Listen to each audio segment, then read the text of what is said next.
Hello guys! Welcome to my YouTube channel. Ngayon ay tuturuan ko kayo kung paano mag-speed up ng video sa CapCut. At kung hindi ka pa nakasubscribe ay mag-subscribe ka na at iyon ang notification bell para updated ka sa ating mga tutorial. Open nga lang natin ang CapCut. At kapag na-open mo na ay pindutin lang natin ang new video na nasa taas.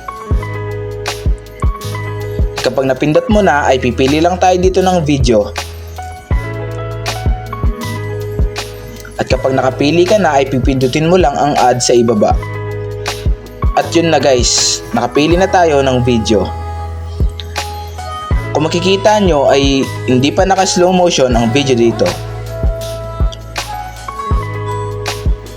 Pindutin nga lang natin ang video. At pagkatapos ay hanapin natin ang speed sa ibaba. Kapag nahanap mo na, ay pindutin mo lang ito. At kapag napindot mo na, ay pindutin mo lang ang normal. At kapag napindot mo na, ay i-adjust lang natin. At kapag na-adjust mo na, ay pindutin mo lang ang check sa ibaba.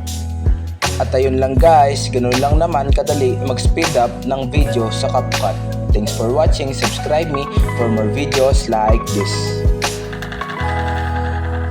At ayun lang guys, ganoon lang naman kadali mag-slow motion sa CapCut. Thanks for watching. Subscribe me for more videos like this.